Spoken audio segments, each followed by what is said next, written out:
If I put up an advert on Instagram, the hook is the first 3 seconds. You know when something grabs you. Well, you've got to do the same on the page with your first page, and in particular, that character intro.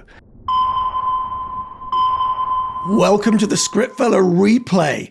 This is a recording taken from a free live class that I give from time to time to my email subscribers. Let's get stuck in.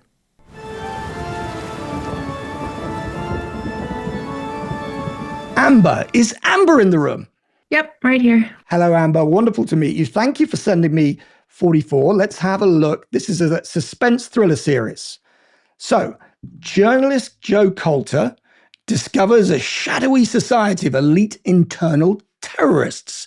To expose them, she infiltrates the enigmatic order, risking her safety, sanity, and soul. I love 44. That's a nice thrillery title. You probably don't need to give us her name. A journalist. So she discovers, she could discover them, she could uncover them. And shadowy society, that's sort of, it's not bad, it's just we've heard it before. A society of, what are internal terrorists? From within their own country. She's a British journalist, and we find out that there are people who are in the elite positions within different organizations that are terrorists. Okay, so that is a big idea. And I think you might need to have two sort of log lines in your TV show.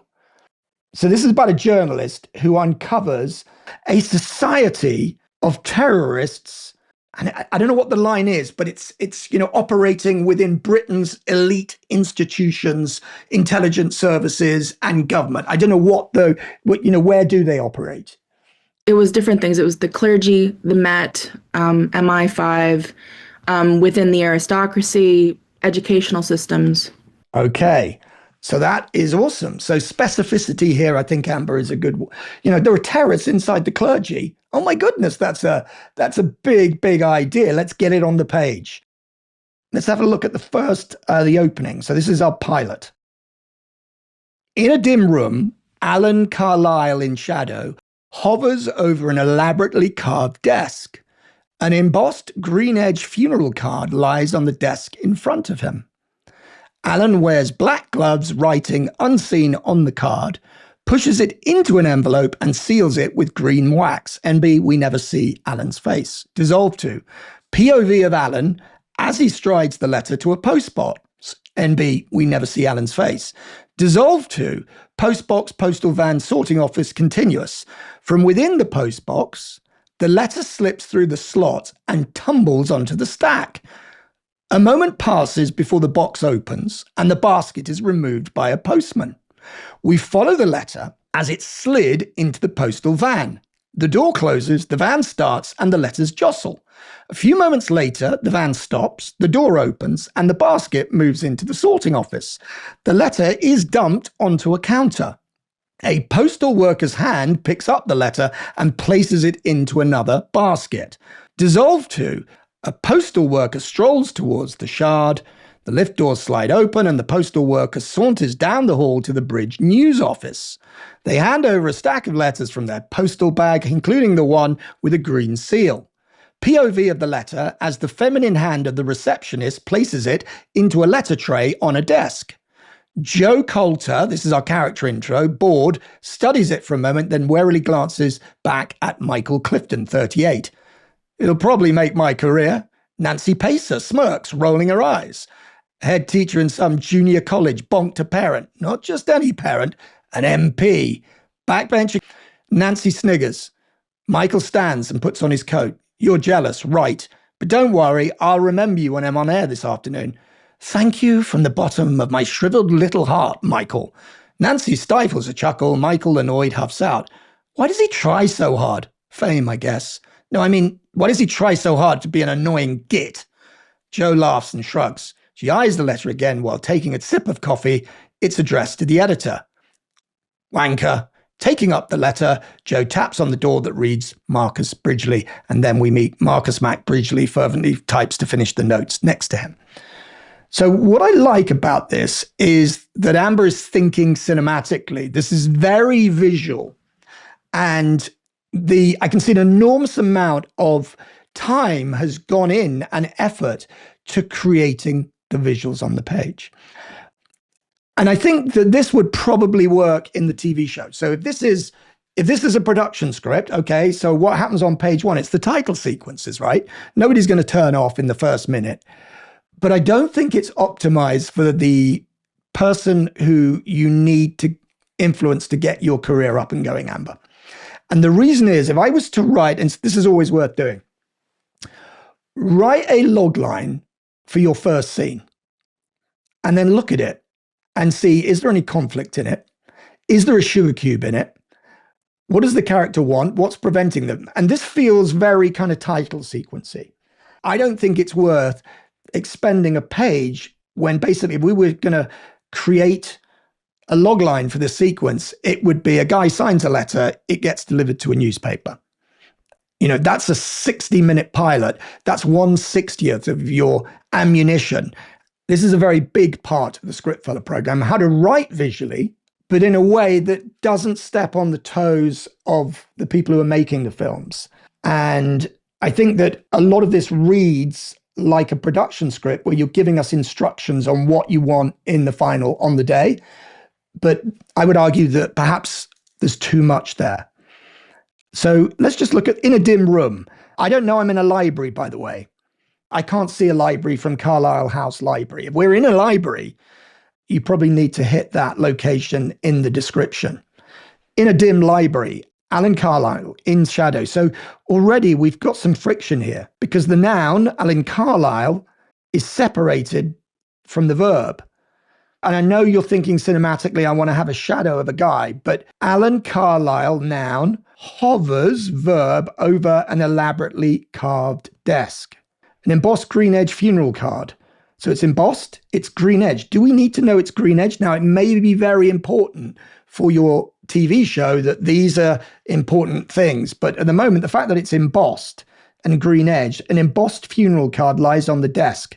We don't need on the desk because he's there. He's in front of him here, lies in front of him probably. And then we know it's on the desk. He wears black gloves, writing unseen. And this is taking me out of your TV show. As is this, as is this, as is this. So I hope I'm not being mean here, Amber. I'm just going back to what's the organizing principle here to create an effortless read where the reader's suddenly just in it. POV of Alan as he strides to a post box. What does that mean, POV? Sorry. Yeah, I didn't want the audience to see his face. So it was from, you could see his hands or something, but you couldn't see. I never wanted them to know who he was because he comes in. Okay, well, in which case, I wouldn't call him Alan Carlisle because I'm seeing him when, in a dim room, a man in shadow hovers over and you might call him the shadow man. The shadow man wears black gloves because if you give him a name, the shadow man, it just gives us a feeling. It makes us feel something. I always say that the word sentence comes from the Latin sentire, which means to feel. So our job is to write sentences that make the reader feel something. And if you say the shadow man wears black gloves, that makes me feel something. Now you're writing postbox, postal van, sorting office, continue. This is all instruction manual. And I would ask, is it important? Is it worth the budget of all this time to basically describe what's going to happen in the title sequence? And I'd argue not. And when you say from in the post box, that's the clause opening. I don't know what I'm seeing until I get to the noun. If you say inside post box, a letter slips through the slot and tumbles onto the stack, you get rid of all of this, you get rid of all of this, and you give us a clean NVO. The letter noun slips verb through the slot, object tumbles onto the stack. That's interesting. Keep that sentence. A moment passes. Do we need to time the TV show?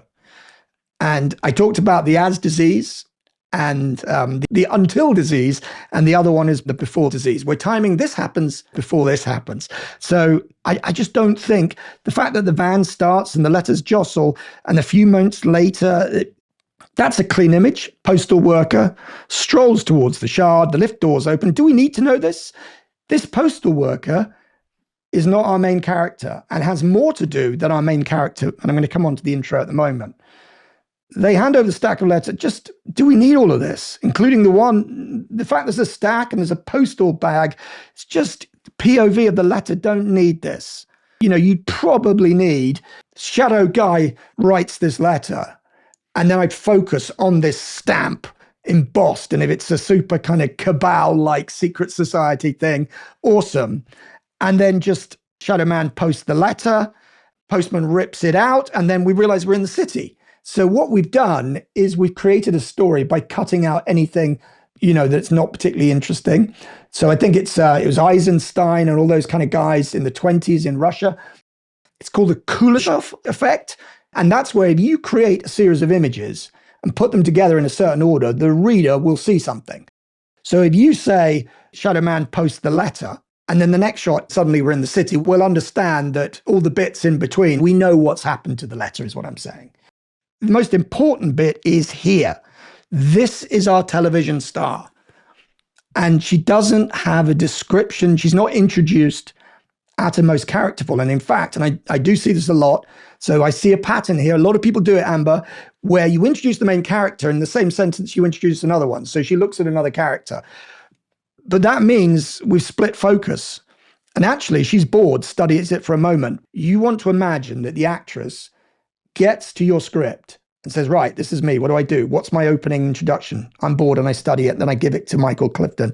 And then he says it'll probably make my career. And then already, per the breakfast scene with all the kids, I'm on to Nancy Pacer. And Joe has one word, backbencher, and then bottom of two, she has a great little line here.